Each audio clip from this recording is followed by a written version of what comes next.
आप सभी बहुत बार देखते और सुनते होंगे कि जो व्यक्ति संत प्रवृत्ति का है, जिसने कभी भी किसी को ना तो किसी प्रकार का दुख दिया है और ना ही कभी किसी के साथ छल किया है, उसके पश्चात भी उसका जीवन सदा दुख, निर्धनता और चुनौतियों से भरा रहता है।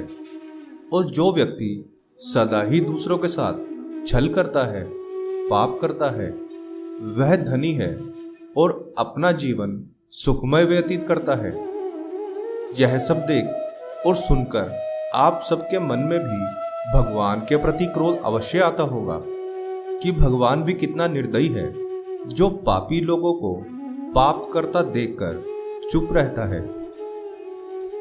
भगवान ऐसा क्यों करते हैं, वह जानने के लिए यह वीडियो अंत तक अवश्य देखिए, क्योंकि इस वीडियो में हम आपको बताने वाले हैं कि वह कौन सा कारण है जिससे पापी लोगों को पाप करता देखकर भगवान चुप रहते हैं।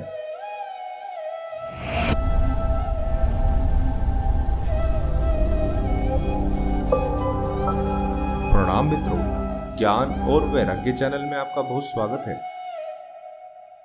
यदि आपने अभी तक हमारे चैनल को सब्सक्राइब नहीं किया तो जल्दी से कर लें और वीडियो को लाइक करना ना भूलें। तो आइए शुरू करते हैं आज का यह वीडियो।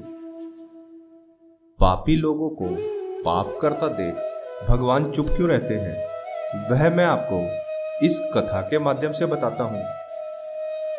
एक गांव में भगवान श्री हरि विष्णु का एक भव्य मंदिर बना हुआ था, जिसमें पूजा पाठ करने के लिए गांव वालों ने एक पुजारी नियुक्त कर दिया था।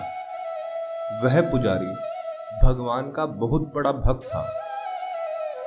वह निरंतर प्रतिदिन स्नान ध्यान करके भगवान का पूजन करता और दिन भर मंदिर में ही रहता और मंदिर में आने जाने वाले भक्तों द्वारा चढ़ाए गए प्रसाद और धन से अपना और अपने परिवार का भरण पोषण करता था।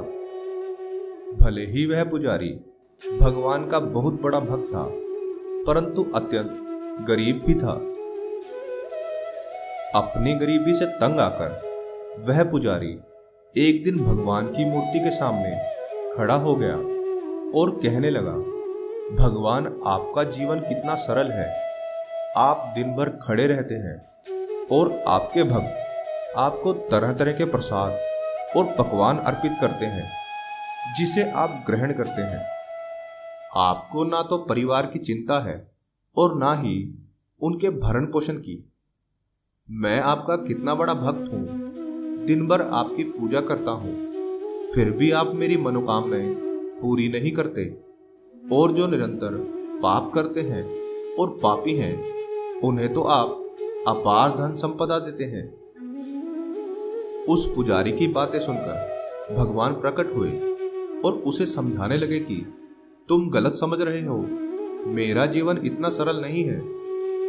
लेकिन वह पुजारी अपनी बात पर अड़ा रहा और भगवान से कहने लगा कि आप तो दिन भर खड़े रहते हैं, कुछ नहीं करते, फिर भी लोग आपको पूछते हैं और आप सबकी मनोकामनाएं पूरी करते हैं। फिर उसकी बात का उत्तर देते हुए भगवान बोले कि नहीं नहीं, लोगों की मनोकामनाएं पूरी करना इतना सरल नहीं है। भगवान के समझाने पर भी वो पुजारी नहीं समझ रहा था। वह फिर से कहने लगा कि मुझे भी आपका जीवन एक दिन जीना है, मुझे भी आपकी तरह रहना है। भगवान यह समझ चुके थे कि वह इस तरह से नहीं मानेगा, इसलिए भगवान ने उसे एक दिन अपनी जगह भगवान बनने का आशीर्वाद दे दिया और उसे उसी मंदिर में मूर्ति बनाकर खड़ा कर दिया और उसे यह चेतावनी भी दी कि चाहे कुछ भी हो जाए, कोई कुछ भी कहे, उसकी बात का उत्तर नहीं देना है। उस पुजारी को मंदिर में मूर्ति बने हुए थोड़ा ही समय व्यतीत हुआ था, तभी वहां एक बहुत बड़ा व्यापारी आया। मंदिर में आते ही वह भगवान के सामने हाथ जोड़कर नतमस्तक होते हुए बोला, हे भगवान, मैंने अभी अभी एक नया कारखाना खोला है। आप मुझे आशीर्वाद दीजिए कि उसके माध्यम से मैं बहुत तरक्की करूं और जल्द ही बहुत से कारखाने खोलूं। जब वह हाथ जोड़कर भगवान से प्रार्थना कर रहा था, तभी उसकी जेब से बटुआ निकलकर गिर गया और उस व्यापारी को पता ही नहीं चला और वह वहां से चला गया। उस बटुए पर भगवान की मूर्ति बने उस पुजारी की नजर पड़ी, जिसमें बहुत सारे पैसे रखे हुए थे। वह उस व्यापारी को उसके बटुए के बारे में बताना चाहता था, लेकिन उसे भगवान की बात याद आ गई तो वह चुप रह गया। उसके कुछ समय पश्चात एक निर्धन व्यक्ति आया और मूर्ति बने उस पुजारी के सामने हाथ जोड़कर अपनी निर्धनता के बारे में बताते हुए उनकी सहायता मांगने लगा, क्योंकि उसके पास अपने परिवार का भरण पोषण करने के पैसे नहीं थे। तभी उसने वहीं पड़ा हुआ व्यापारी का वह बटुआ देखा, जिसमें बहुत सारे पैसे थे, जिसे वह उसे भगवान का आशीर्वाद समझकर अपने साथ ले गया। इस बार भी वह पुजारी उस व्यक्ति से सब कुछ बता देना चाहता था, लेकिन भगवान की कही बात के कारण वह चुप रह गया। उसके कुछ देर पश्चात एक सैनिक आया और हाथ जोड़कर अपनी रक्षा की विनती करने लगा, क्योंकि वह एक युद्ध में जाने वाला था। तभी वहां वही व्यापारी कुछ पुलिस वालों को लेकर आया और उसे गिरफ्तार करवा दिया, क्योंकि उसे संदेह था कि उसका बटुआ उसी ने मंदिर से उठाया था। लेकिन इस बार किसी निर्दोष को इस तरह दंड मिलता देख पुजारी चुप नहीं रह पाया और पुलिस वालों से सब कुछ बता दिया कि व्यापारी का बटुआ किसने लिया है। जिसके बाद पुलिस ने सैनिक को छोड़ दिया और उस गरीब को पकड़ लिया।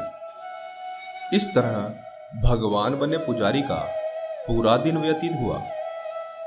शाम होते ही भगवान उस पुजारी के सामने प्रकट हुए तो वह उन्हें सारी बात बताते हुए अति प्रसन्नता से बोला, आज मैंने न्याय किया है, आप होते तो ऐसा नहीं करते। तब भगवान बोले कि वह व्यापारी बहुत बड़ा पापी था। उसने छल कपट से धन अर्जित किया था, उसने कभी पुण्य नहीं किया था। वह दूसरा व्यक्ति निर्धन था, उसके पास अपने परिवार का भरण पोषण करने के लिए धन नहीं था। वह उस व्यापारी के पैसों से अपने परिवार का भरण पोषण करता, जिस कारण उस व्यक्ति को थोड़ा पुण्य लगता। और वह सैनिक अपने राजा के साथ एक निर्बल राज्य पर आक्रमण करने जा रहा था। यदि उसे पुलिस पकड़ लेती तो वह ऐसा नहीं कर पाता, तो तुमने बिना सत्य जाने ही अपना निर्णय ले लिया। तुमने एक पापी व्यक्ति को पुण्य कमाने से रोका, एक निर्धन को अपने परिवार का भरण पोषण करने से रोका और एक सैनिक को गलत कार्य करने दिया। भगवान की बात सुनकर वह पुजारी समझ चुका था कि भगवान जो भी करते हैं वो सब मनुष्य के कर्मों के आधार पर करते हैं और उनके द्वारा किया गया कार्य किसके जीवन पर क्या प्रभाव डालेगा, यह सब सोच विचार करके ही निर्णय लेते हैं। भगवान भले ही अपने भक्तों की सहायता करने में देर करें, परंतु वे सदा ही अपने भक्तों पर दृष्टि रखते हैं। उनके लिए सभी भक्त एक समान होते हैं, चाहे वह अच्छा हो या बुरा। भगवान ने तो अनेकों असुरों को भी उनकी भक्ति करने पर उन्हें शक्तिशाली वरदान दिए थे। यदि आपको यह कथा अच्छी लगी हो तो वीडियो को लाइक करके हमें प्रोत्साहित जरूर करें। आशा करते हैं कि हमारी प्रस्तुति आपको काफी पसंद आई होगी। आपसे अनुरोध है कि आप इस वीडियो को ज्यादा से ज्यादा लोगों तक पहुंचाने के लिए लाइक, शेयर और सब्सक्राइब करें। धन्यवाद।